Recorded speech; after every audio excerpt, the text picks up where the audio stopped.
Hello and welcome to the Ice Guys. This is the show that takes you into the world of the National Hockey League. Every game, every day, from a betting perspective. With pro sports handicappers, Ian Cameron, Alex B. Smith, and various guests from the world of hockey and sports betting. And now, here's your host, Ian Cameron. Welcome to the Ice Guys, Monday, December 1st. Ian Cameron, Alex B. Smith with you, and Perlo in a few moments as well, ready to break down this Monday NHL card. Looking forward to that. We'll recap Sunday first. It was I didn't love the card at all going into it, and the results showed why. Not great, but we kept everything pretty small as far as the Sunday bets are concerned. We started the day with the Washington Capitals, obviously continuing their nice little run that they put together of late. A solid victory, 4-1 over the New York Islanders. Tom Wilson with 2 goals, Ovechkin with 2 goals, including, he just got the 1 goal, which was an empty netter, but very solid win there for the Washington Capitals. Protas adding a goal, solid net minding from Logan Thompson, 30 saves on 31 shots in that game. So nice win for Washington to keep their hot streak going. Big win for the Chicago Blackhawks. I know it made Alex very happy yesterday. And what was impressive is look, when you're struggling and you can't find your game and things just aren't going well, it's so easy when you're down 3-0 in the blink of an eye in the first period to just say, hey, not our day. Here we go again, boys. Not going to be our day. And you just the confidence wanes and you make even more mistakes and you compound the bad start and make it worse. But no. Jeff Blashill said we had to face the adversity. We got to dig in as a team to get out of it. And boy, did they dig in. And that is a very positive sign for this young Blackhawks team to be down 3-0. I think the key was getting that power play goal from Tyler Bertuzzi late in the first period to cut that deficit to 3-1. Then they go into the intermission with a little momentum, a little bit of hope that they can come back. And then, of course, in the second period, it's funny because Rick Ball and Darren Pang on the Chicago broadcast, they were cracking all these jokes about how they flipped the script here and reversed their recent performance pattern, which has been good first periods, horrible second periods. Yesterday, it was a horrible first period, great second period, and they were saying something like, hey, did they take a different brand of coffee this morning or something? Or what? But it was just something happened because you're right. It was a different Chicago team in the second period. They turned that game around. They got the Ryan Green goal, the tying goal from Colton Dock on the power play to make it 3-3. And then it was just Connor Bedard. You don't give the puck away in your own zone like that if you're Anaheim. And most of all, you don't let Connor Bedard be on the receiving end of a giveaway like that. And he made no mistake about it, just very patient, outweighting the goaltender, Ville Husso, and putting it into the back of the net there to give Chicago the lead. And then they would hold on with that lead and add an empty net goal to put it away. Bedard into the empty net. And what I love about Bedard, when he hits that empty net, it's right in the middle of the net. Makes no mistake about it. 5-3, just a massive win for Chicago to, stop the bleeding, stop the losing streak, and the fashion they won that game. When it was so easy to just say, here we go again, another loss, chalk it up, 3-0. It was 2-0 for crying out loud in like the first minute or so of the game. And you thought, oh my gosh, here we go again. But to come back and show some guts, show some fortitude, a real great sign here for Chicago coming back to win that game. Well, I apologize, guys. That's as bad a best bet as you'll ever see on this show. An over 6 that ends 1-0. But that's the case with Calgary and Carolina. It was a snooze fest. This was a horrible game. It was not much going on. Very low event. The shots were 15-15 apiece going into the overtime. That tells you how low event it was with the Flames and the Hurricanes yesterday. But Carolina does get the overtime winner. Nikolai Ehlers in overtime for the 1-0 victory. Cooley and Bussy, they were good. They were solid, but it's not like they faced a ton of rubber in that game, so it's hard to evaluate them. But a 1-0 win there for the Carolina Hurricanes in a pretty low event game, as I said, in Carolina. I'll be kind using that phrase to describe it. The Dallas Stars, 6-1 against the Ottawa Senators. Very, very impressive victory. And what's been impressive is they've had no Thomas Harley on the blue line. Matt Duchene remains out. They've had guys in and out with injuries all year. They keep winning games. You give them credit. They had a great road trip. They come back home. They have the slow start against Utah, but they come back and win.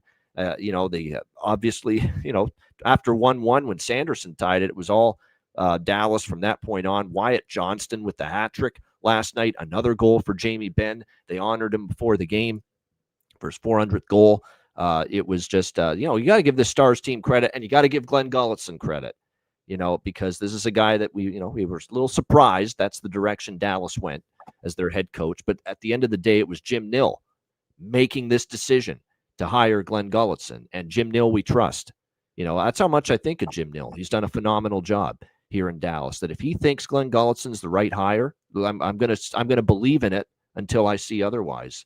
And like I said, you got to give Glenn some credit too, because there's been a lot of in and outs. He hasn't been able to ice a consistent lineup with 6D and 12 forwards on a nightly basis, and Ottawa just keeps on, or Dallas rather, just keeps on keeping on. So very nice win for Dallas, and they beat Ottawa handily 6-1 last night. And Casey DeSmith, another pretty solid performance from him in a starting role as the backup for the Dallas Stars last night.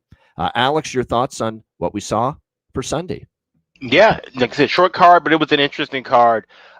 Quickly with that Dallas game, that's a good win for Dallas, because that's a spot where we've seen in previous years healthier Dallas teams, better Dallas teams, arguably, maybe you could argue, play down in that spot and lose, or like I said, go into a shootout and have to battle for a win. To get an easy, nice, comfortable 6-1 home win, that's big for them, and they can start building on that momentum. Remember how I was getting snake bit with every team total bet with the Stars, and it seemed like they land right on 3 or they wouldn't do anything. Now they're getting that offense rolling. They're looking like the team that we were expecting to see for the majority of the season. And then the Hawks game, a really bad start. Like you said, 1 minute in and you're down 2-0. And that's the one bugaboo that I have noticed with Spencer Knight in his tenure so far as a Hawk. He is susceptible to giving up an early soft goal. And we've talked about this with a lot of guys, Jakob Dobish, go back to Jacob Markstrom in his Calgary days. There's some goalies who just happen to give up that second shot of the game. If it's a little tricky shot or if it's something from the point, they will sometimes give that up. So that's something to make a little note of. Hopefully he can correct that in due time, but that's something I've seen from him and now it's been more than just a couple of starts with the Hawks. But like you said, for them to dig in, clearly things were said after that first intermission. And I'm sure even if they had been a scoreless first, they still would have probably had some things to say because of how bad the second periods have been with this team, especially in this homestand. So for them to come out and have a good second on top of what was a terrible first, that is massive for them. But it's still a concern overall in the long run of this team not being able to put together a full 60-minute effort. And that's the problem, especially when you're looking to back them and bet them in certain ways moving forward. It is a team that's really hard to roll with, because if they're not getting offense in the first, 10 chances are nothing's happening in the first. This is a team that still leads the league with 9 shutouts against in the first period. I got that from the Chris Otto's chart updates. Shout out to him.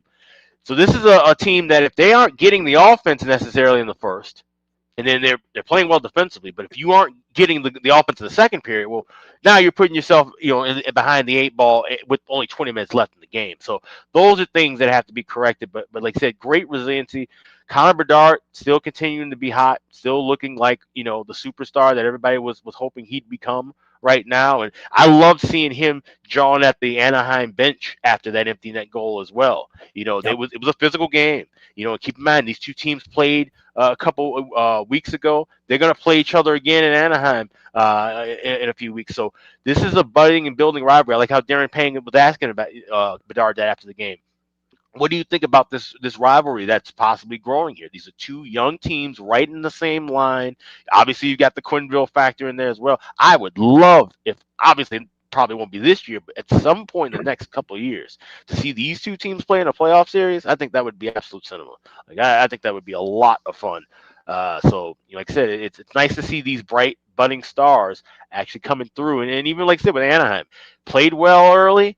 Getting that, their offense rocking and rolling. The one issue with the Ducks is that you see Peter Mrazek get hurt, which that's not shocking, right? Peter Mrazek getting hurt, that's like death to taxes. But with him being hurt, and now you're down to Ville Husso, your third string goalie, being your starter because Dostal's out for the next 2-3 weeks, things could get a little dicey for Anaheim moving forward. Yeah, they're gonna have to tread water, and they're gonna have to survival mode here for a little bit. Because you're right, their top 2 goalies are out. So it's Ville Husso that's going to get the lion's share of the starts, because they're not going to have Dostal back for another couple of weeks. This is going to be a 2-week absence for him. And now with Mrazek, they're hoping it's just day to day, but there's no telling with his injuries. Day to day becomes week to week and month to month with Peter Mrazek quite often. So, you're worried about now that his injury becomes something that keeps him out for a decent period of time. And they've had to call up Vyacheslav Buteyets for the Anaheim Ducks from the minor leagues. So they're going really deep into their depth chart. I got nothing on San him. Diego. He's not even on the full depth chart for my charts. I have to watch some video and kind of maybe get some followers out and see what the notes are on him. But I have no scouting notes on him whatsoever. So like I said, gotta tread lightly with Anaheim moving forward, where we've been hitting them heavy early in the season. Yeah, so that's the concern. And his numbers for Vyacheslav there and with San Diego, the goals, 3.72 goals against, 878 save percentage. That's not great. And now this guy has now backing up Ville Husso in Anaheim. So, like I said, there's some. Thank God you got Ville Husso, right? At least Husso's an NHL veteran who can keep you afloat for a little bit. So. Yeah. Very interesting spot for him tonight because he had to come in unexpectedly with Mrazek getting hurt yesterday. They had planned him to start probably this game against his old team, St. Louis, all along tonight. But like I said, it'll be interesting to see how that goes tonight for Ville Husso there in that game. And by the way, the Bedard McTavish stuff at the end was great. You know what's funny about Bedard and McTavish getting after each other at the end of that game is they're great friends. And they were Canadian teammates on the World Juniors a couple of years ago. But you throw that shit out the window when you're playing a game against one another. That's we're not friends at that moment. And we saw that at the end of that game. Perlo with us now. Perlo, thoughts on what we saw Sunday? Yeah, some of it went exactly the way I thought and others didn't. The Capitals I really liked yesterday. I had Islanders team total under 2. I had Thompson over saves, and I had Capitals money line for quite a bit. I still think the Islanders, every time I think of that road trip, I still think the Islanders are going to take a while to recover from that. I don't care who you are. Like, that was an amazing road trip. It's something you usually don't like to do this early in the season. Like, they beat the crap out of themselves in that. And I think you see it with this, the injuries are starting to pile up with Palmieri and stuff like that. I figured that was going to happen.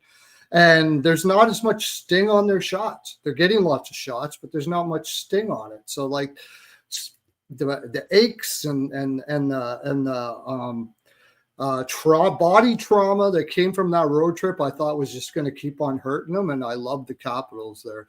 So the Capitals also, they're going out to the sunny south, and I'm pretty sure they want to go with a happy feeling in their eye. Now, that being said, it looks like they got outplayed in the sense that the shots were not that difficult. So yeah, I love the Capitals in there. I'll be interested. I might be against them in their first game out west, but the Blackhawks and Ducks. Okay, I was on the Ducks here. My theory was that Anaheim has had some very school-like coaches for a while. Like what was that college coach? It was basically a college coach. Cronin. Yeah, Cronin. And before that, I terrible with names, was the ex-coach of the Edmonton Oilers, and he was very like school. Dallas Aikens. Dallas Aikens, right. And now they get a Quindle coach that has charisma and character, and he knows how to build you up and all of those sort of things like that. Going into Chicago, I really thought the Ducks would play well for them, and I think they did, but they blew their wad in the first period.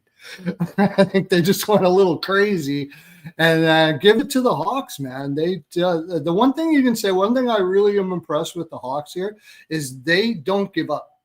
They play where, regardless of the score, they play all the way through, and they deserve the win. I really wasn't happy with how it worked out because I had Knight over saves and I had it for a pretty big chunk, so that kind of took some of my Capitals money away.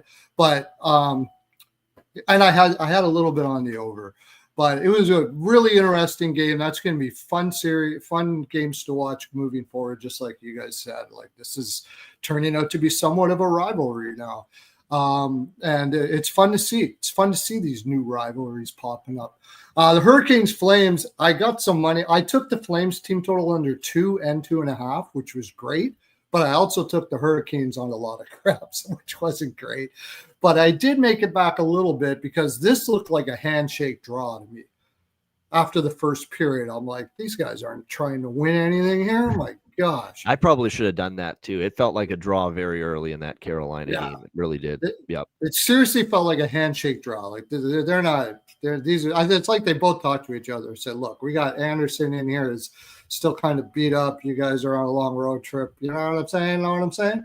Maybe I don't know if that actually happens, but that's what it felt like to me. So I did make some money back on the draw, but I also had Jarvis over shots. Geez, Calgary hadn't got that many shots by just halfway through the second. It was a terrible game to watch, like you said. But the Stars, I loved the Stars there. It was just a terrible Senator spot. They've been playing some. They get Brady Tkachuk back, by the way. They're 0-2 now with him back.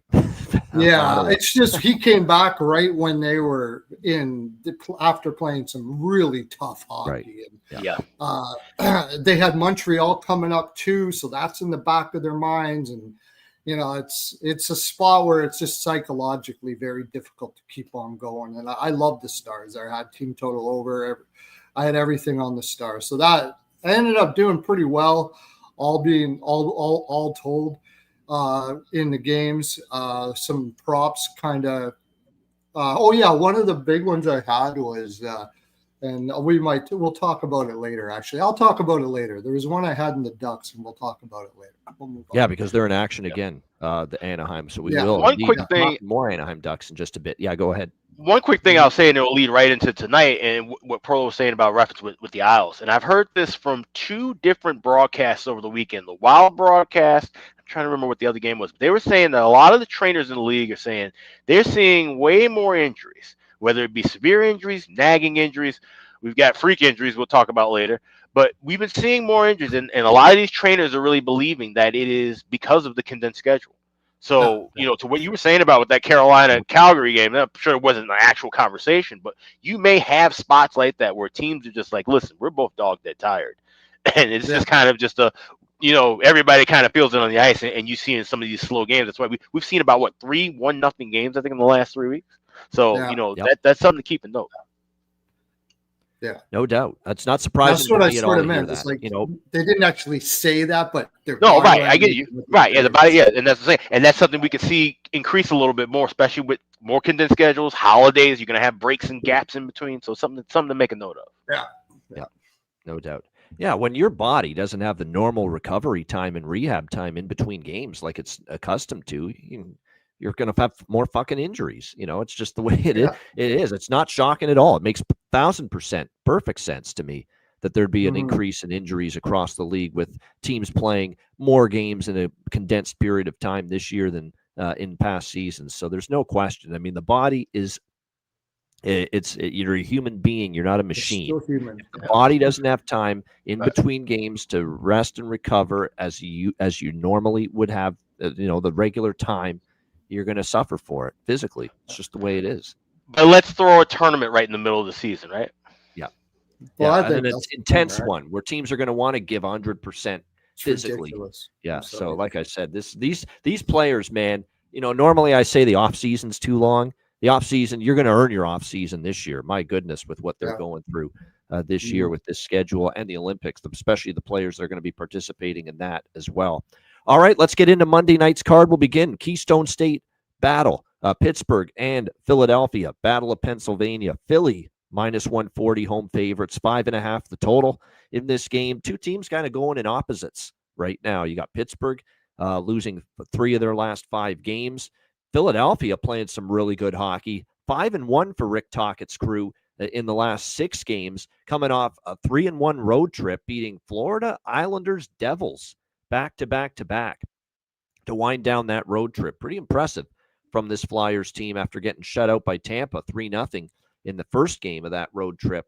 Back home now after winning those 3 games. Not the greatest spot for Philly. I'm always a little leery of teams in this situation. Successful road trip back home, a little bit leery of that. Meanwhile, you got Pittsburgh, and right now Philadelphia for the full game. I don't want to fade them. They've been great at home, 8-3-2. But you got the Penguins team that got bombed 7-2 at home by the Toronto Maple Leafs Saturday. Dan Muse was a little critical of his team following that game, and that's now a couple times in the last few games. He's kind of started to get after his team a little bit for lackluster performance. He did it after the Seattle game last weekend as well. So I think Pittsburgh comes out storming early, and Philly in that opening 20 minutes, that opening salvo after winning 3 in a row to end that trip could be a little bit vulnerable. And I went back and looked at the previous meeting these teams had earlier this season. Philly won 3-2 at home. Pittsburgh scored the first goal in that game, though, against Philadelphia, which leads me to another Alex B special for me in this game. Give me Pittsburgh first goal of first period, a plus 145. I like that. Price is good once again. I think the handicapping thought makes sense. Philly a little sluggish first period after 3 road wins to end the trip. Pittsburgh's coming out storming after a blowout loss, kind of embarrassing the way they played Saturday night against Toronto, although goaltending really did let them down in that game. That was not a good performance from a guy we like, Artur Shilovs, but that was not one of his better efforts. Tristan Jarry will get the start, and to be honest with you, Tristan Jarry's playing a little bit better right now than Artur Shilovs, and he's been solid for the most part since he's been back and getting starts here for the Penguins. So I don't know if I trust Pittsburgh for the full 60 minutes, because with Philadelphia, we saw it in the first meeting with these two teams. They gave up the first goal. They still came back and won the game. But I like Pittsburgh early. First period money line, but especially first period first goal. Pittsburgh Penguins plus 145. I like that. It's a great spot for it. We've been really good at pinpointing these of late. We did it with Edmonton Saturday in the very similar spot against Seattle. We'll see if we St. Louis in a very similar spot against the New York Islanders when the Islanders were coming off a good road trip. So I like this here. Pens first goal, first period at a plus price. Alex would and the draw. I think the draw is worth a look because the last game went to overtime between these teams. Alex, what do you think here? Pens, Flyers. Yeah. Small piece of draw for me is not my favorite, but what I do like is goals early. I like first period over 1.5 and get that minus 124 at FanDuel. I like both teams to score at plus 172, but I probably will tail you on that Pittsburgh first goal, first period look as well at plus 145. So everything early looks and goal related in this contest, but I do have a small piece of draw. It's not one of my favorite draws. There's like 2 that I have on the books tonight. Now, the Flyers have scored first and back-to-back, so 2 in a row. But prior to that, they had given up the first goal in 9 straight. So it was 9 straight they had given up the first goal, and then the last 2, they've scored the first goal. But still, overall, they've given up the first goal 9 of their last 11 games, Philadelphia. So that does still long-term fit well with what I'm looking at here in this one. Perlo, what do you think? Pittsburgh, Philly? This is a tough side. Philly's playing have been playing really well, but they've been playing, again, really tough games too. How many times can you get up for a game, up for a game, up for a game? They've been playing some really high energy, gotta really get up for it type games here. And now they're coming into Pittsburgh where you really got to get up for it. In Pittsburgh, I think the coach saying what he said is about the team needs to blah, blah, blah. I think he was more protecting his goaltender there. Shilovs is really having a rough time. He doesn't really want to come out and say we had a bad goaltending night for a kid that is really struggling right now. He was in for the last one where a lot of goals were in there. I think that had more to do with that. And now you're going to have a more experienced Jarry in here. I'm with Alex in the over in the both teams to score first period. Penguins are definitely going to be coming out hard. Philly will be up for this game, no doubt about it. I'm just concerned about being able to get up this much. It's now you're at home. You, like you said, you got a kind of a letdown spot where you broke up. Everybody broke up, went to their wives and kids and everything, came back. Now you're going to recreate this energy for the Pittsburgh game. It's an amazing coach, and they could do that. I'm leaning Pittsburgh here. What I do like, though, is Philadelphia really struggles in second periods. And I could see Philadelphia waking up in third and in the third, and we get a draw here. So I do have a little bit on the draw. But I like Pittsburgh's second period money line at plus 110. And then Philly comes back after that. I think if it's tied 1-1, I'm almost leaning to that too. the exact score 1-1 to me seems pretty likely. It's going to be a tight first. I don't think anybody's going to have too much of an advantage here. They're going to be fighting hard, and I think after that first period, that fight, I think Penguins are going to have a little more legs here in the second, and they are a strong second period team. So I'm going to take the Penguins second period money line, and then maybe Philly comes back. Like, I agree with you with the full game. Philly they might have a letdown here, but if you watch them, they're like Chicago. They don't give up this team at all. They're playing really well for each other. They run 4 lines. Any one of those lines can hurt you. And if I could see them waking up in the third and coming back pretty hard here. So I'm going to stick with that and the draw, and I'm going to lay off the full game for now. So those are my plays before. Oh, I got to take Hayes up there on the top line, right? I do. I'm going to take the goal prop again too. He had 4 shots on goal against Toronto. Yeah, you just hope one of these are going to go in at some point for him. But if unfortunately, they don't give you shot props for him. I don't think. But what do I got? Malkin over 1.5 shots and York over 1.5 over 1.5 block shots.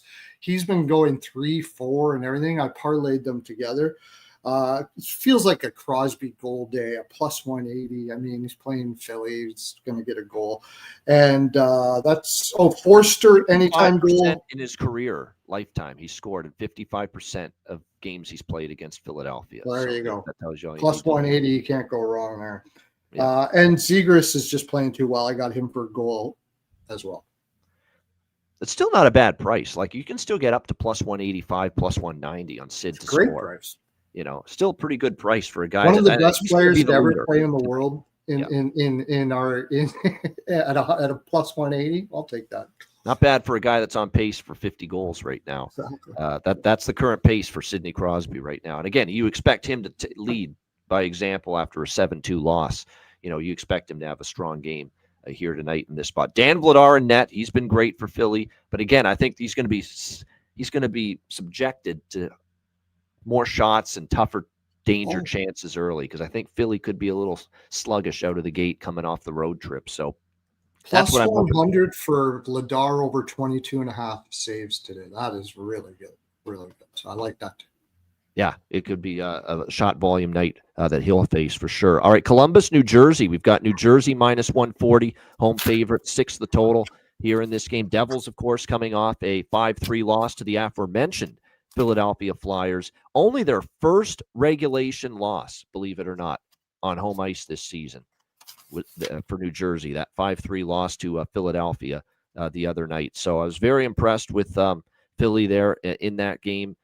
And now New Jersey looking to bounce back. Obviously, New Jersey's been I don't think New Jersey's lost 2 straight at home all season. That was only their first regulation loss at home. Columbus comes in here, and it looks like for Columbus we will see Elvis Merzlikins in net. There's been a widening gap of late between him and Jet Greaves as far as the 2 goaltenders for these respective teams. Jake Allen is going to get the start, and just like, it's a widening gap with Greaves and Merzlikins in favor of Greaves, it's starting to become a widening gap with Allen over Markstrom, too, because Allen coming off a terrific shutout performance. That was against Buffalo, but still 5-0 shutout the last time we saw Jake Allen in net. So, like I said, interesting to see if he can follow that up with a pretty good performance. This is one where, New Jersey winning would not surprise. I don't really want to lay minus 140, though, with the Devils. If they fall behind plus price, sign me up. But not at pregame at minus 140. If they fall behind, I'll take them live in game. I don't want to do that with a team that's still without, Jack Hughes and their best defenseman, Brett Pesce, best shutdown defenseman. I don't want to lay minus 140 pregame. So it's Devil's spot. I like it, but like it in game if I can get a plus money. No bet for me on the Devils pregame. I do like this draw. Now, Alex, I know, is going to mention a little performance pattern, which leads him to hesitate about this draw, and I get it. Because Columbus has been in one of these 2 straight draws, no draw, 2 straight draws, no draw kind of pattern of late. And that pattern, if it continues, because they've had 2 straight games go past regulation, is this a game that doesn't? but New Jersey's been a strong draw team. Columbus has still overall been a very strong draw team. A lot of one-goal games between these two teams, so I still am going to take a shot with the draw despite those concerns that Alex will express right now. Columbus, New Jersey. Well, yeah, and it's more so of a concern, but it's also just to look out for this pattern, because if this game doesn't go to overtime, I will be on the draw in the next two games for Columbus. They play against Detroit at home. Last time they played them, that game went past regulation, and then they go on the road against Florida. Last time those two teams played, it was a 1-0 game in overtime. So if that pattern continues, it's more of a not so much be cautious of this draw. It's more of it would be in line to back the next two games for Columbus to go past regulation. So that's kind of the note that I made with that as well. But in saying that, I like New Jersey in this spot. I think this is a good spot to back Allen, but I'm tagging it in with the over 3.5 for the full game. You can get that minus $1.24. So like I said, 140, 145 is a little high. You can knock it down to 124, and you just need 4 goals combined in the game to get that through. So that's the way I'm going to play this. Yeah, that's a good way to approach it, especially if you're, you want to get a better price. And again, it doesn't take much these days, most NHL games, to get over 3.5. So that's not bad to go with that route with Devils and over 3.5 here in this one. Perlo, what do you think here? Jackets, Devils. It is Allen, and who's for? Is it Merzlikins? Elvis. Yeah. Elvis. Yeah. Yeah. I can't back Columbus with. I was trying to find a way to do it, but with Merzlikins in there, I just can't do it. I do like the over 1.5 first period here, though, and it's odd that way. We have to bet that with Jonathan saying Timo Meier first goal. That's pretty damn strong. 6 of his 9 goals have been both Devils' first goal of the game and the overall first goal of the game, and he scored the first goal of the game versus Columbus too. Oh, yeah, I'll bet that. Yeah, take him over shots here. He's the only guy shooting on that team, and he's flying over. So it's just plus 125 for over 3.5 shots. I don't know what the hell that's all about. But yeah, I'm going to take the Devils there. I'm especially going to take the Devils again. They're a strong second period team. So I got a little bit on minus 0.5 second period at plus 140. But I do like the over here in the first period. I think Columbus knows that if they're going to win this game, they got to play for an over. So they're going to come out hard early, and I think New Jersey will overmatch them.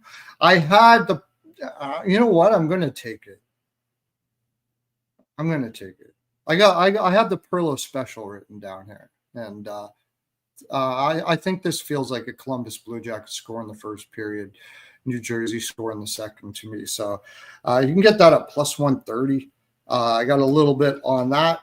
And I like Devils -1.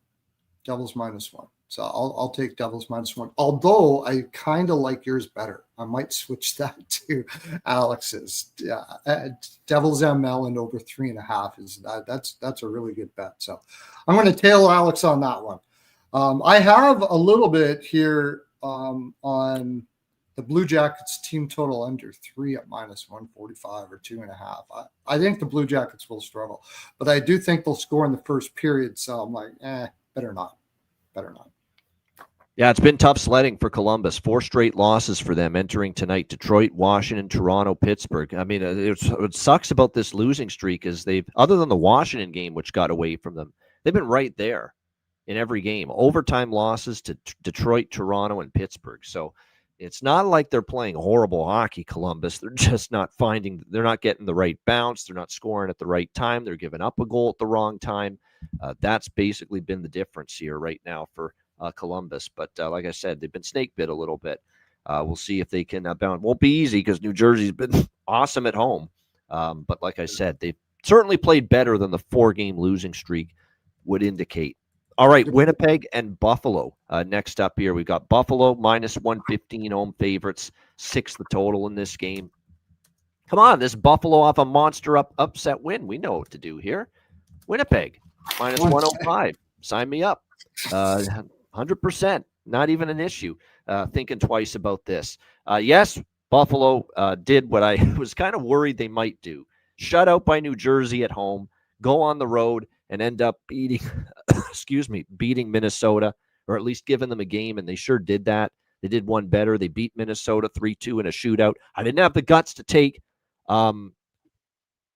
Buffalo in that game, but I did take the draw in that Buffalo-Minnesota game, and what a price that was, plus 360 in that game for it to go to overtime there. Winnipeg, we had a best bet winner with Winnipeg Saturday, that and the over against Nashville. We thought it was a prime spot for the Jets after facing Carolina twice, Minnesota, Washington, a very tough schedule, stepping down in class against Nashville to get off the schneid back in the win column. Winnipeg did that 5-2 in Nashville on Saturday night, and now it is another lesser team here that you're playing. And it's Eric Comrie against one of his old teams. So, Eric Comrie, not that we trust him fully. He's not, played great since Connor Hellebuck got injured, but, he'll be amped up to play a little bit better and step up here against Buffalo, one of his old teams. And I don't trust Pick-a-Back of Pickle Peppers on the other side. Looks like UPL, Ukko-Pekka Luukkonen, is going to get the start here for the Buffalo Sabres. He got beaten in the last start we saw from him against Pittsburgh last week. Sabres lost that game. And again, he's just way too up and down, way too inconsistent for my liking. So again, Buffalo is becoming one of these teams that's, you cannot trust them all the time off a big win. If you're going to back them, you want them off a pretty rotten loss. And we've seen that multiple times from this Sabres team. Rotten loss to New Jersey. They go on the road, beat Minnesota, watch them fall flat once again here against the Winnipeg Jets. So I like Winnipeg. I like this over. In fact, I'm going to go probably with a little over by Fekta here in this game. Winnipeg's been an over machine since the Hellebuck injury. You go back and look, and 8 of their last 9 games without Hellebuck being available have had at least 6 goals. So it's been pretty consistent. With this total being 6, if this lands right on 6, the worst you can do is push if you're going to be on that full game over. This is a bifecta, but I've got more on the full game over 6 here with the Jets and the Sabres. Alex, what do you think here? Winnipeg, Buffalo.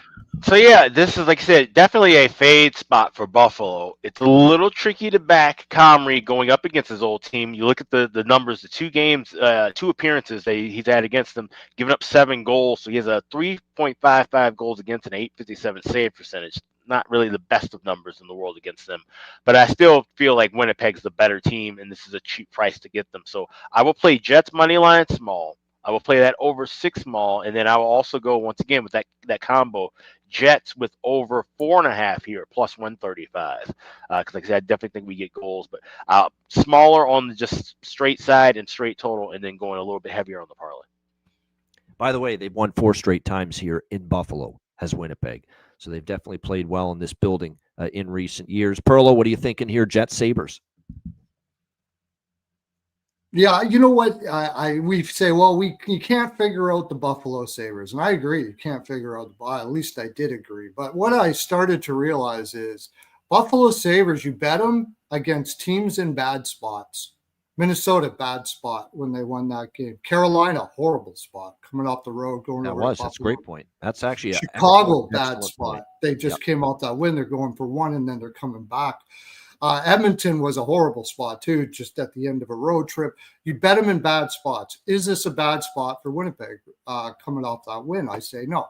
So I'm with you on that. It's not Winnipeg. The best spot, but it's not a bad spot. It's not bad. The only thing I don't like about it is they have Montreal next, but this is the Jets are a team that really got to get some wins going here, man. Like this is the President's Trophy team here. They got to start feeling good about themselves. So yeah, I like the Jets, but where I like the Jets most is I'd have to look at it, but Buffalo coming off that Minnesota win, they're going to come in fat here. This is a team that has their character is very poor, and I like Winnipeg first period. I think I think Buffalo's going to come in thinking they're good, and Winnipeg wants to get this right away with Comrie in net. I mean, I'm sure they'll tell you they have confidence in it, but it's not the same confidence of Hellebuck. So Winnipeg's going to go try to get some goals early, so to help out their goaltender. So I like Winnipeg first period, money line and puck line here. I got a little bit on the over first period. And I took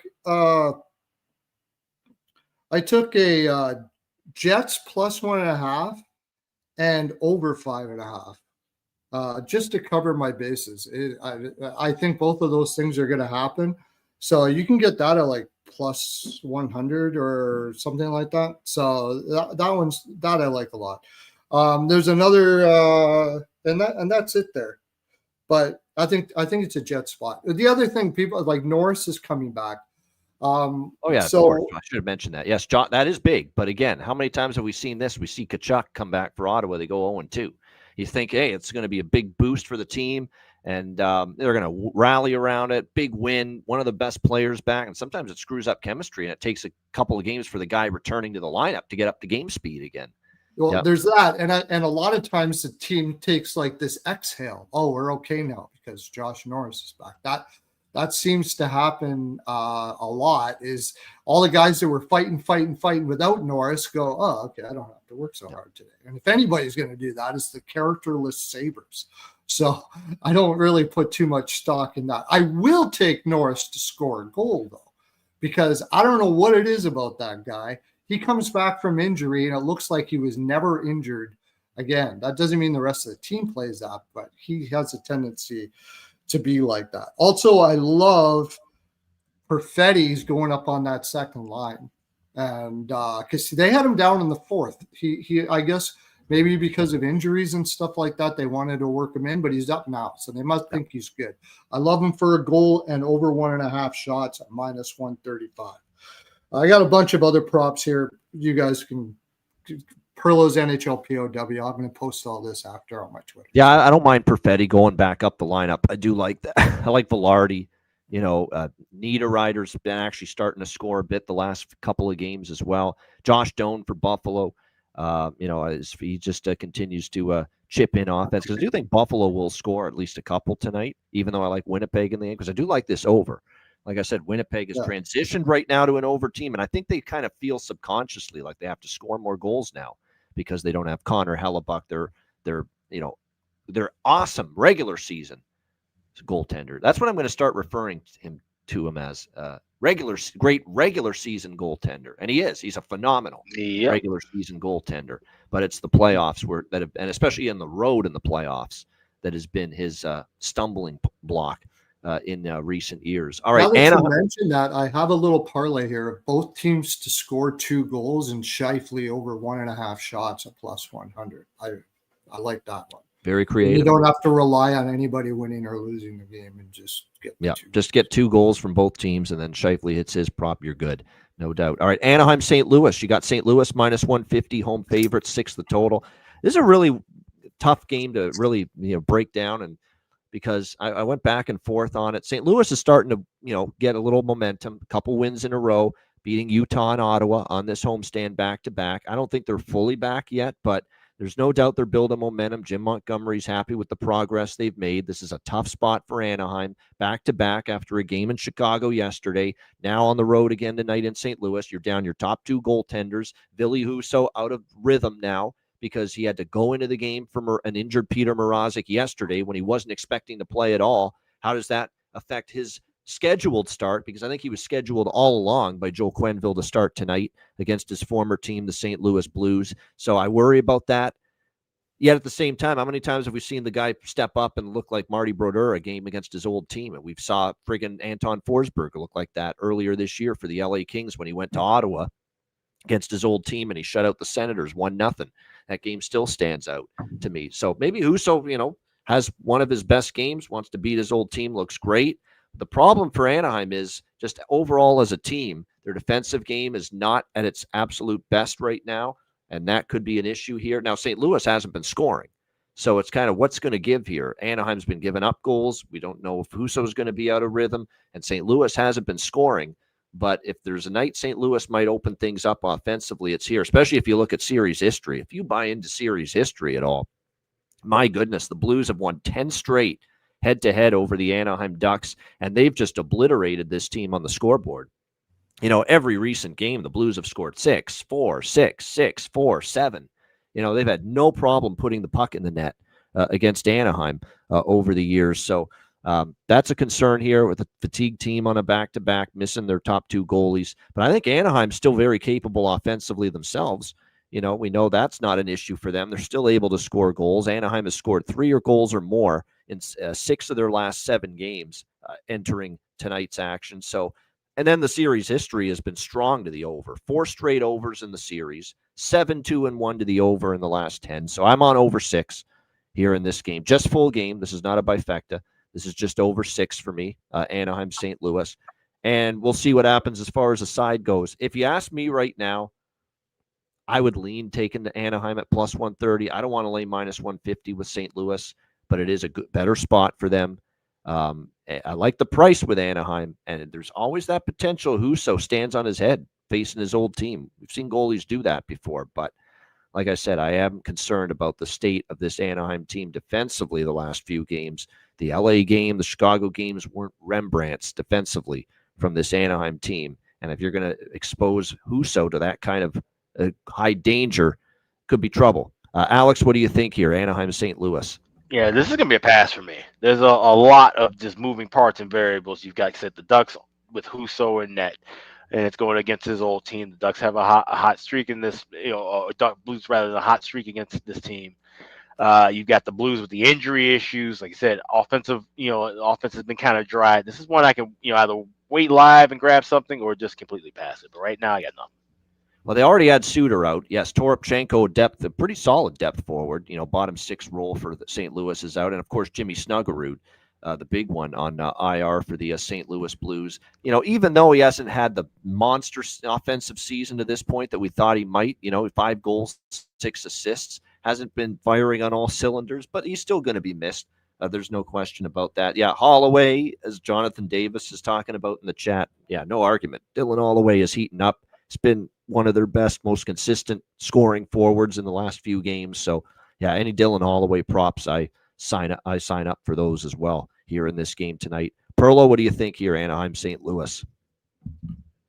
It's a pretty emotional game against Chicago for Anaheim, win or lose. Really an intense game, yeah, it was. Yeah, intense, emotional game. And the big thing about that game that I mentioned in that game was they kind of blew their wad in the first period. I could see the exact opposite here. I could see them come out a little more leveled, which might not be a good thing. I like St. Louis to score the first goal in the first period here. And I like St. Louis overall or in the first period. I don't know if I trust them overall. I was kind of actually falling on Alex here. Husso's really, really not very good.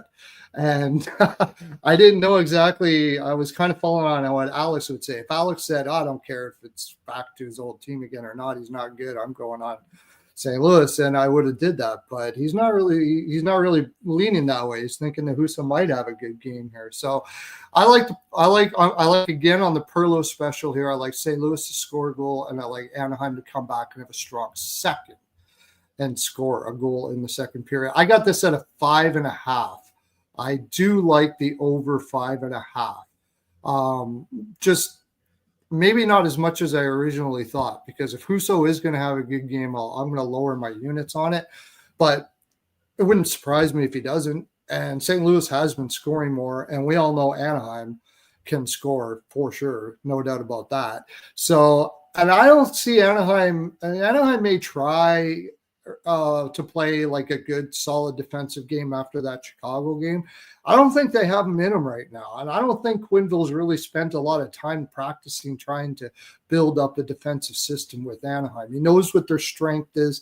They got to make the playoffs this year. Let's just freaking score goals, and we'll worry about it a little bit at a time as we go. When you're struggling in one area to that point, and Jimmy Murphy, we've talked about this, him and I, and he's alluded to this. I know I've heard it from a lot of people that know the game well. When you are struggling in one area, let's say it's the power play, let's say it's the penalty kill, let's say it's just your overall team defense, and you don't have the requisite practice time to work on those issues and fix those problems, you're going to struggle. And it could take until you get some extended practice sessions in to really correct those issues. And right now, Anaheim does not have that afforded to them because they played yesterday and they're playing again tonight. You can't work on your team defense when you're playing on a back-to-back. You just don't have the time to really look into it and fix it and practice and use practice to really work on those bad habits. Yeah, I think it's kind of a trigger word for them too, because the last coach that was there. They played a very slow defensive, make sure in your own zone type game, and it really drove him nuts. So I think he's just avoiding all that right now. I think he's just go out and then, make sure you come back hard. We'll work on defensive systems as we go or when we get time. So that's why I do like the over here. Hard because St. Louis isn't really scoring a lot, but I'll bank that Husso lets a couple in. I don't care. I think he will. So I like the over. I'm not taking anything on the full game for the same, Anaheim's a hardworking team. I will sprinkle on the Blues' first goal of first period, too, noting that the Blues have scored the first goal 11 of the last 12 games. They've been a sprinkle on that. Just because I like everything for the Blues first period. I'm going to take a money line, puck line, and first goal, first period. Yeah. And I got to interject with one thing though. You said in reference to Anaheim working on defense. Sure, they may not have enough time to get everything done they'd like, especially in back-to-backs and a condensed schedule. But if you think Joel Quenneville ain't working on fucking defense in practice, you got to be crazy because he's definitely going to make that an emphasis for the majority of the practice. Yeah. Not just I'm saying, but once they do, it's going to be mostly defensive drills that they run and work on. Absolutely. When they have the real time to do it. It takes time to learn systems like Quenneville's too. It's not easy. He plays. But it won't be that much of a. But like you said, with Cronin being a defensive guy, it won't be that much of a transition for guys who were still around. Like that, the transition from Cronin's defense to Q's is not that much as far as the demands physically. They both were hard, physically demanding defensive coaches. Cronin just didn't have as great of an offensive scheme and a transitional scheme, and that's why the players, like I said, are doing well playing, at the full end of the ice. Quenneville's we'll get into this on a Beckcast because I could go on and on. Well, here's the thing. This is a very young team still. We like Anaheim a lot. We all do. We've made no secret of that on this show. But there's a very young team still, and there's going to be moments and spans and just swatches of the season where the details defensively start to get away from them a little bit. And that's what's happened these last 3 games, giving up 14 goals. In these last 3 games, but they can get it back. It's just, I think for me, they're going to need some time to practice and have a dead zone in their schedule, where there's no games to really, like I say, work on things because you don't fix what's wrong until you really get a chance to look at video intensely and practice on it. And right now the schedule is just not allowing Anaheim to be able to do that. I was wondering this too, and now everyone's answered it. This Nikita Nesterenko scoring 3 goals in 3 games against St. Louis, 4 goals in 4 games apparently against them, according to Jonathan Davis, and he's on the 3rd line tonight for Anaheim. I was wondering, now it makes sense because in my prop, screen that I use for NHL, I'm seeing Nikita Nesterenko head-to-head goals versus St. Louis 100%, and that means he has scored in every game against the St. Louis Blues that he has played.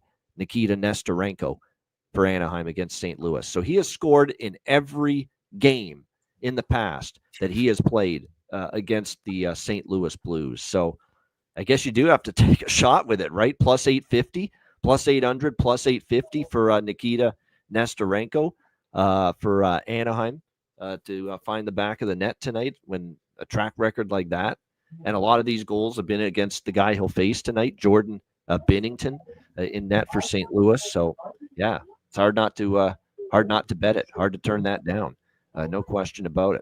All right. Last game for this Monday slate, Utah and San Jose. Utah minus 170. Road favorites here, 5.5 the total in this game. Utah obviously has had, they're struggling on the ice, obviously. 3 straight losses for the Mammoth against Montreal, Dallas, and St. Louis. Heartbreakers, though. They were 1-goal losses. They've been right there. They're kind of like Columbus, where the losing streak is not as bad as it would seem because they've been right there, but they're just not finding ways to win games right now. They're not getting that extra save. They're not scoring that extra goal to make matters worse. Their captain, of course, Clayton Keller's gone through the tragedy of his dad passing away. They've had to deal with that off the ice as well. And now a major injury for Utah with Logan Cooley going down with the knee contusion, the knee injury on Saturday in the loss to the St. Louis Blues. It didn't look good coming off the ice. I don't expect him to play tonight. They're not sure the severity. We really haven't heard from Andre Tourigny yet if how much time he is going to miss. Apparently, it's a game time decision is the latest I've heard. So maybe it's not as bad as they initially thought. So still a chance he could play tonight for the Utah Mammoth. Game time decision is the last update I saw on it, but boy, oh boy, that is a relief that Utah has avoided maybe the worst case scenario with his injury, because initially that looked like he could miss days, if not weeks, and it's seeming like he might be back as early as tonight, although it's not for sure that he's in tonight yet. But that's a relief, because you're talking about by far the leading scorer on the team, leads them in goals, leads them in points. So that's a big sigh of relief that Logan Cooley may not, his injury is not as bad, as it initially looked. That being said, I mean, Utah is having a tough time winning games, and you got San Jose coming back home after losing to Vegas 4-3. They're 8-2 in their last 10 home games. Think about that. To 8-2, the San Jose Sharks in their last 10 home games, and they're getting a price like this at home. San Jose plus 150, win or lose. I have to take San Jose when they're getting these kind of prices. They already beat Utah at home 3-2 just recently. Like I said, this is a team that's won 8 of their last 10 games at home. They're getting this kind of a price. They're the team that's in better form right now. Team that's been able to beat, some pretty good teams of late, especially on home ice. Yeah, San Jose plus 150. Pretty straightforward that I would not be turning down the chance to take San Jose at this price. Alex, what do you think here in this one? Utah, San Jose. It's a dog and draw split for me. I like to draw a little bit more. I got plus 333 over at MGM. 330 is available at FanDuel, but I definitely like in the, like I said, Sharks. This is a good price to back them at home. We've been betting them dog and draw. It seems like almost every other game at home at these prices. So that's what I'm rolling with. And Askarov in net, that's the guy we want. Obviously it was a loss with Nedeljkovic. There's been separation lately with the two San Jose netminders. Askarov's clearly been the goalie in better form of late. The run for Askarov is pretty impressive right now. He is at 6-2 in his last 8 starts, and he's given up 2 goals or less in 4, 5, 6 of those 8 games as well. So, like I said, he's been in a good run here lately for the San Jose Sharks.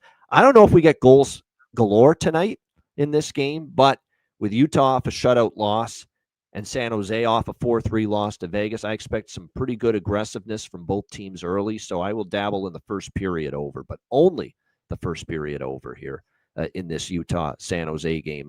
Perlo, what do you think here? Mammoth, Sharks. Yeah, I think Utah is going to be playing really hard in this game. I mean, you can only take San Jose at this price. I'm not going to take Utah at any price here, but I don't think this is going to be an easy game for San Jose. That's for sure. It wasn't the last time they played Utah. This is going to be Utah's going to be thirsty here. They got to get some wins right now. And I think they're going to be playing really hard, which means I think they're going to get a lot of shots. And my favorite play in this is for sure Askarov over 25.5 saves. I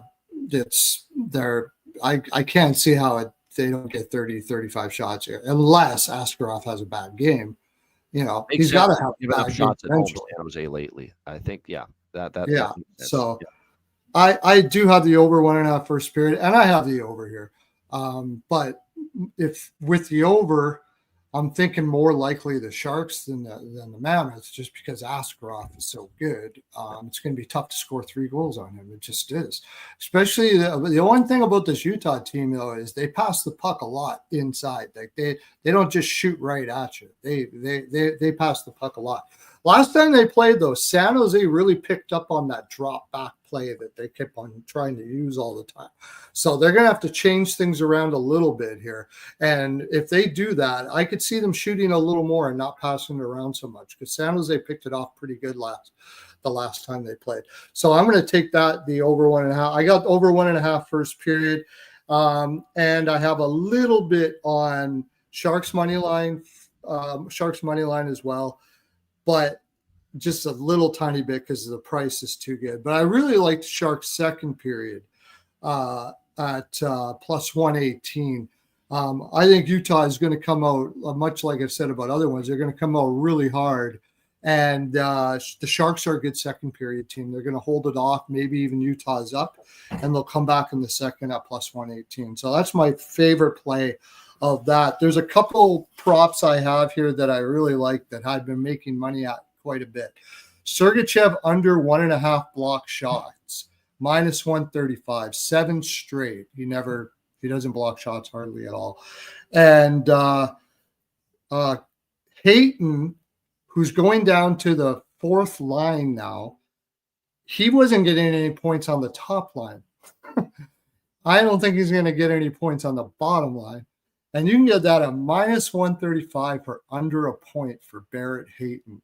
So that and Smith anytime goal and over 2.5 shots. So you just bet that every time. The guy's freaking awesome. So there we go. Good stuff. Though a few good problems made sense when you explained the reasoning behind them. That yeah, exactly. And sometimes taking advantage of unders where this guy's not blocking many shots. You can bet an under block shots. He's not getting as much ice time. He's down the lineup to get under points, whatever the case may be. Yeah, there's no doubt. I there's didn't mention it, but there the prop at the Anaheim game was Trouba under 1.5 plus 150. 8 straight hasn't blocked over 1.5 shots. That's the other one. Yeah, no doubt. So again, keep an eye on Cooley's status. Cooley is a game time decision, and again, we'll see if he plays. And they need him. Then Hayton would go up to the second line, so don't bet that Hayton one until then. Yeah, I'm seeing second line at the moment, so it might not be. Again, this is one you want to, or at least if you're going to bet Hayton under, wait to see if where he is, in the lineup just before puck drop. That might be the best thing to do here, prior to betting that. And yeah, as far as props for me, that's not too many here in this game, but I do like William Eklund a little bit just because he's now on that second line, and like I said, I think he's starting to show getting a little bit more comfortable back there. And yes, to Jonathan's point about how good San Jose's been off a loss, only lost back-to-back once since the 6 straight losses to begin the year. Yeah, they're 7-1. San Jose, their last 8 tries off a loss. Off a loss, they're 7-1. Their last 8 games. Okay, maybe I'll put more on San Jose. Yeah. And obviously they're off the Vegas loss 4-3 on Saturday. All right, great stuff. Shout out to everyone in the chat at the like button. We appreciate it very much. And make sure you check out, of course, wizardsportspicks.com. Me, Alex, Matt Robinson, and a ton of great handicappers, a great roster on the website. Solid, profitable weekend for me. We'll see if we can build on that for Monday. Wizardsportspicks.com. Check it out. And, of course, check out the Beyond the Lines videos daily on the Wizard Sports Picks YouTube channel. I host them Thursdays and Sundays, so make sure you check that out. And the YouTube channel, wizardsportspicks.com. And check out patreon.com/iceguys, $10 per month. Goalie charts, totals charts, bonus content, Patreon exclusive live betcast. I'm not going to give away the date, but it's going to be sooner rather than later in the month of December. So make sure you get on board if you want to be part of our Patreon exclusive live betcast here in the month of December, which we're very much looking forward to. And, of course, every single day, sides, totals, player props posted each and every day on the Patreon page. So get on board. Again, your subscription and membership on the Patreon page goes a long way to supporting the show and keeping it going long term. So check it out. $10 per month. Patreon.com/iceguys. Also, check out the Ice Guys store, iceguys.myspreadshop.com. If you missed the Black Friday sale this weekend, do not worry. For Cyber Monday, you can still get 30% off orders, $70 or more. And that will expire at midnight tonight. So don't miss out. This is your last chance. And if you order things standard shipping, they will arrive between December 6th and December 9th. So you definitely want to make note of that. You're getting stuff in time to get it under the Christmas tree. You're going to be running out of time. It's going to take a while for things to get there. So don't want to delay on that. Jump on board now. Cyber Monday, 30% off all orders, $70 or more until midnight tonight. That's at iceguys.myspreadshop.com. There you go. Check it out. I actually end up having to go. Can I do my best bets and everything all at one time here, and then I'll head out? Yeah, right now. Shoot. Yeah, okay, yeah. Okay. Let me hear. Yep. Okay. For my best bet, I'm going to go. Bargain bin first. I'm going to do 2 props. I'm going to take that. Yeah. Sorry? Bargain bin first. For bargain bin, I'm going to go in the same game. I'm going to take Norris for a goal at +310, and I'm going to take Perfetti for a goal. So the same game, the 2 there. And for my bargain bin, I'm going to go with 2 props. I'm going to take that Askarov over saves, and I'm going to take that's at -130 at 25.5. And I'll take Perfetti over 1.5 shots at -135. There we go. All right, there you go. Those were his best bets. See, my camera froze there for right. Did my camera freeze? Did you get it? We got it on. It's on tape, so we know it. We know what the best bet. Okay, it's Askarov over 25.5, Perfetti over 1.5 shots, And you can catch all my bets at Perlo's NHL POW. Also, check out my show tonight at 11 p.m. Eastern Time, or watch it in, it's called Rico and Perlo's House of Exotic Picks Frolic. And we have a lot of fun on there. So you can, or catch it recorded or have you. And catch you again on the ice, guys. Thanks for having me, guys. Got to head out.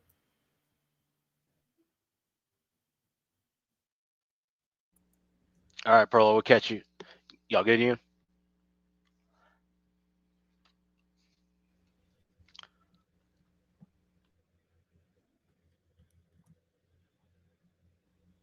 There we go. All right, we're back. Up.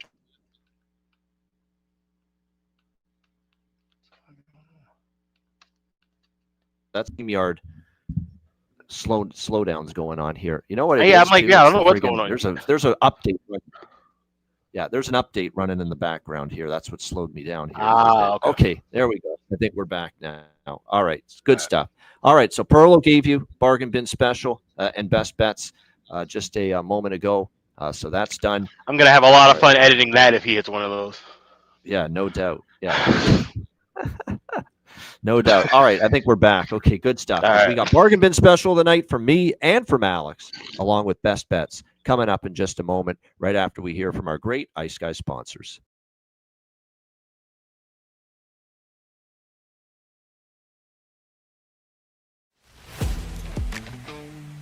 Wizard Sports Picks, featuring the finest handicappers in the universe. Sharp insights, trusted picks, and relentless results. We strive to help you become consistent winners. This is Wizard Sports Picks.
Kings and Queens shop.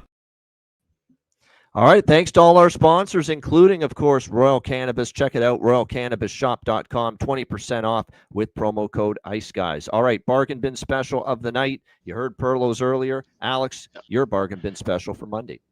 Yeah, let's go with that Timo Meier first goal look. And, of course, we're also going to tag on and add Timo Meier to get the first home team goal. That's plus 550, but first goal overall of the game is at 10-1.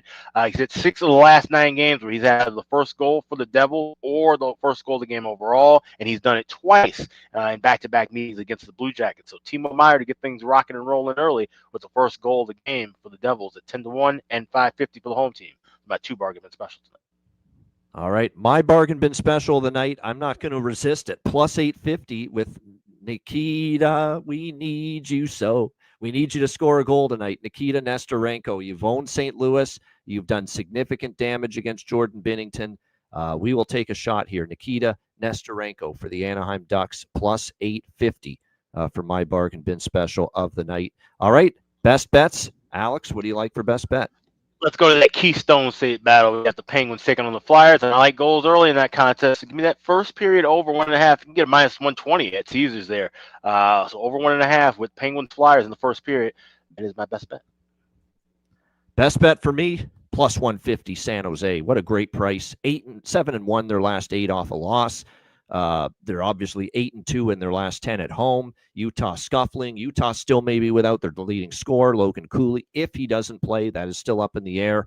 But regardless, too good of a price for the San Jose Sharks. Plus 150 against Utah for my best bet here for this Monday NHL slate. Shout out to everyone in the chat. Hit the like button. We appreciate it very much. Great show as usual. Reminder, the Ice Guys is live 7 days a week, Monday to Friday, 2 p.m. Eastern, Saturday, Sunday, noon Eastern. If you can't watch the show live, download the Ice Guys podcast in audio form on all major podcast platforms. For Alex B. Smith and Perlo, I'm Ian Cameron. Have a great Monday night. Enjoy the games and good luck. And we are back Tuesday, 2 p.m. Eastern, for another edition of the Ice Guys.